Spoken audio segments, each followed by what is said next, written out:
Olá, seja bem-vindo e bem-vinda ao programa O Assunto É, uma produção do Instituto Federal da Paraíba, campus João Pessoa. Eu sou o Tiago Zaidan e hoje nós vamos conversar sobre hortas urbanas. E para falar conosco sobre esse tema, eu recebo aqui a professora Keliana Dantas, que é professora de Química aqui do campus João Pessoa do IFPB. Olá, obrigada pelo convite. E recebo também o professor Ismael Araújo, que é professor de Geografia aqui do IFPB Campus João Pessoa. Bom estar com vocês, Aidan, e com seus ouvintes. Então vamos começar aqui por uma pergunta que vai interessar muito os donos e donas de casa, especialmente em contextos de crise. Você tendo uma pequena horta em casa, você consegue produzir o suficiente para se tornar, digamos assim, menos dependente do supermercado? Você consegue abrir mão do supermercado com uma pequena horta em casa, urbana? Quem gosta de hortaliças pode conseguir sim diminuir, dependendo, vai diminuir a necessidade do supermercado dependendo do tamanho da sua janela, da sua varanda, dependendo do tamanho do seu quintal, né? Hoje em dia existe até o conceito de quintal produtivo, né? Porque você pode morar tranquilamente numa zona urbana, né? E no seu quintal, ao invés de ser um espaço simplesmente vazio ou apenas com lixo, você reorganizá-lo, reestruturá-lo para ser produtivo, tanto no chão como nas paredes. Então, você pode, sem problema nenhum, produzir o suficiente para você e para a sua família com relação à alface, à couve, a um tipo específico de tomate, que é o tomate cereja, né, que ele é mais fácil de produzir, tá? E assim você ir conseguindo ter uma certa quantidade de produção que, principalmente com relação àqueles produtos que você mais gosta de consumir. E, inclusive, é possível também produzir, se você tiver algum problema de espaço e um problema com relação à terra, você também pode produzir também dentro da água, dentro de um processo chamado hidroponia. E, por exemplo, a hidroponia dá muito certo, por exemplo, para as folhosas, como alface, como couve, e aí você pode produzir alface o ano todo, e nesse caso não precisa nem ir mais no supermercado. Então, o cara mora num apartamento, tem uma pequena varanda, uma pequena área de serviço, ali ele conseguiria manter uma pequena horta que ele tornaria independente do supermercado, economizar dinheiro. Principalmente com relação às folhosas, sim. Você faz 3 linhas com canos PVC, né? Faz o sistema hidropônico e dá para produzir bastante alface. Bom, eu estou aqui com a professora Keliana, que estuda muito a questão dos agrotóxicos. Keliana, eu ouço muito falar que o tomate ele leva muito agrotóxico. Corresponde isso? Eu fico imaginando, se a pessoa em casa pode, na sua horta, plantar ali tomate cereja e já evitar essa carga de agrotóxicos, né, já é um ganho. Olha, assim, os ganhos para uma horta são enormes, assim. Primeiro tem essa questão do custo, né? Você vai economizar na compra, principalmente desses folhosos, como o professor falou. Segundo, um ganho de saúde em 2 vias. Uma via é essa de se libertar desses agrotóxicos, que a gente sabe o tomate, inclusive, é um dos campeões, junto com o pimentão, o morango, por exemplo, são os vegetais que estão na lista assim, dos top 5 dos que mais têm agrotóxicos. Tomate, pimentão, morango.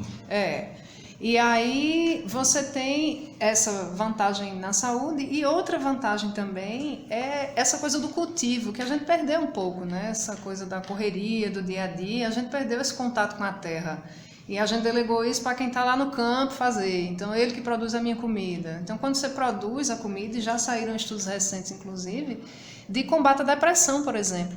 Pessoas que começaram a trabalhar com a terra e tiveram melhoras em quadros de depressão, por exemplo. Então, assim, os ganhos são infinitos. E aí, como vocês bem destacaram, é importante salientar que a gente não precisa hoje ter um quintal muito grande para fazer isso, né? Em casa, num apartamento, com uma varandinha, uma área de serviço legal, a gente já consegue fazer muita coisa. Hoje em dia, as hortas elas estão passando também dos muros de casa, das casas e dos apartamentos.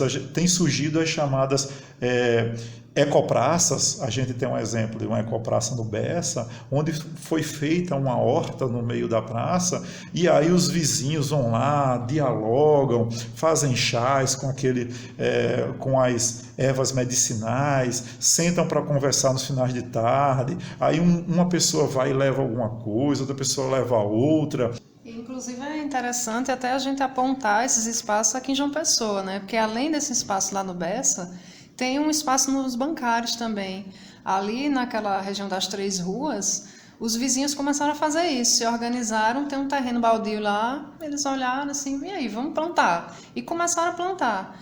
E aí, sem essa perspectiva também do individual, dizer eu estou cuidando do meu e aqui o que eu estou cultivando é para mim, lá está aberto, inclusive quem ouvir esse programa quiser passar lá e pegar o que tiver, não existe isso não. Inclusive o Horto Municipal também está lá nos bancários e está aberto também para as pessoas, apesar de ser um espaço já murado, mas você vê a indicação no muro e pode chegar lá. E o que tiver disponível, com certeza eles vão compartilhar. Se você quiser também doar o seu tempo para ajudar a cultivar outras culturas, eles também estão abertos. Vocês estão citando aqui para mim, para a gente, para os ouvintes, experiências que estão ocorrendo aqui em alguns bairros de João Pessoa, né? Bancários, que fica na Zona Sul, o Bessa, que fica na Zona Norte.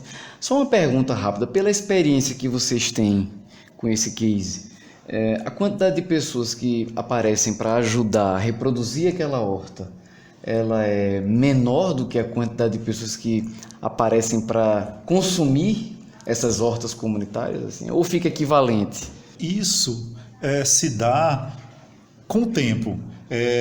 Algumas pessoas que estão vendo, às vezes estão ociosas, às vezes uma pessoa que está desempregada ou que tem um ritmo de trabalho menor, uma pessoa idosa.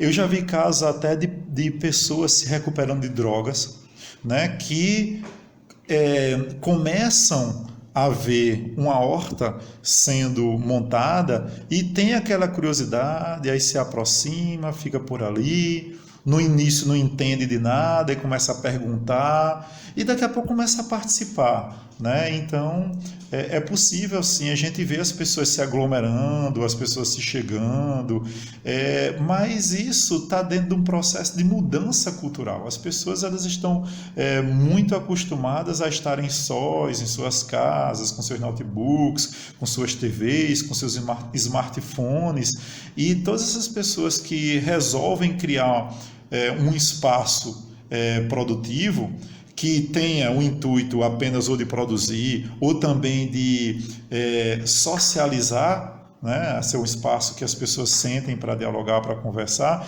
isso, por incrível que pareça, gera um impacto cultural para aquela população que está ali, que vai precisar de um certo tempo para se readaptar a uma forma de convívio que era de outras gerações. Na agricultura convencional, sobretudo na agricultura intensiva, infelizmente se usa muito agrotóxico, né? Ou se usa agrotóxico. Quando a gente planta em casa, né, na cidade, cria essas hortas urbanas, a poluição da cidade, do entorno dos carros, a fumaça, a fuligem, ela fica impregnada na planta, ela pode ser tão nociva quanto um agrotóxico, a poluição urbana? Olha, assim, é preciso que a gente pontue algumas coisas. A poluição do ar existe, e aí existem compostos que são realmente bem nocivos à saúde, mas quando a gente fala de uma planta, o que é que ela precisa? Elas pegam esse CO2 que está na atmosfera e liberam oxigênio durante o dia. A gente faz o contrário na nossa respiração, a gente pega esse oxigênio, inspira e expira, né, joga para fora o CO2. E isso acontece também com a queima de um combustível fóssil no carro, por exemplo, né? A queima dessa gasolina, do álcool, enfim, vai liberar CO2. Isso é como o pacote que a planta precisa comer. Ela precisa de água, CO2 e luz solar, basicamente, além dos nutrientes que estão na terra.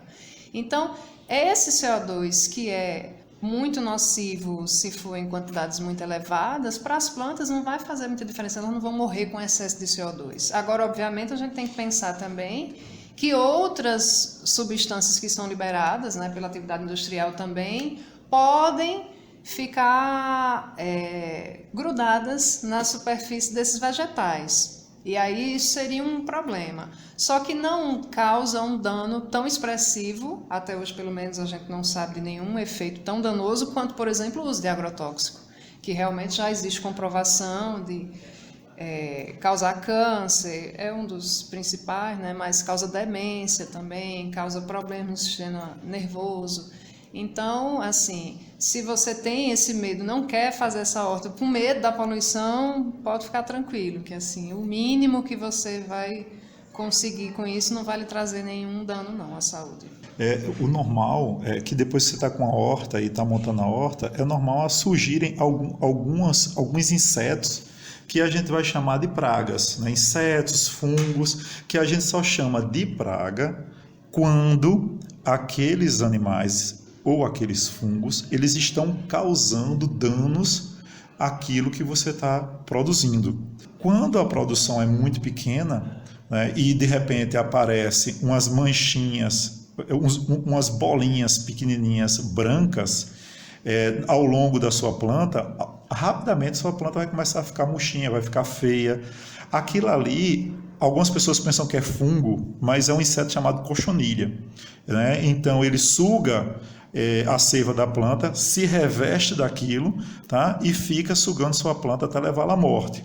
Aí você vai resolver de uma forma bem simples com relação à cochonilha. Você vai pegar um detergentezinho, tá? Colocar numa buchinha, tipo buchinha de lavar prato, e vai passar suavemente na planta, onde tiver um detergentezinho neutro, né? Você vai passando e vai retirando a cochonilha, né? Quantas vezes for necessário, porque ela vai voltar, ela vai insistir, você vai limpando e com isso sua planta vai continuar saudável. Se você quiser se você quiser evitar estar trabalhando tanto limpando a planta, você pode fazer uma calda de fumo de rolo, que é um inseticida natural que vai ter um efeito de 24 horas sobre a planta, e o cheiro forte acaba sendo um cheiro forte para a cochonilha, e ela não vai mais voltar na sua planta. Vão aparecendo também outros tipos de doenças nas plantas que podem ser combatidas,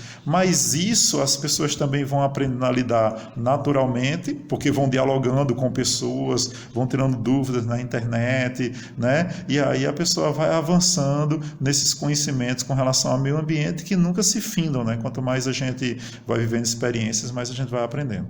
Bom, eu quero agradecer aqui a participação da professora Keliana Dantas e do professor Ismael Araújo, que estiveram conosco aqui. Para falar com a gente, você pode entrar no nosso site ifpb.edu.br. O campus João Pessoa do IFPB fica na Avenida 1º de Maio, no bairro do Jaguaribe. O programa O Assunto é uma realização do campus João Pessoa do IFPB, e a produção e apresentação é de Tiago Zaidan. A música tema do programa é de Jay Lang e a coordenação de audiovisual é de Adilson Luiz Silva. Até a próxima.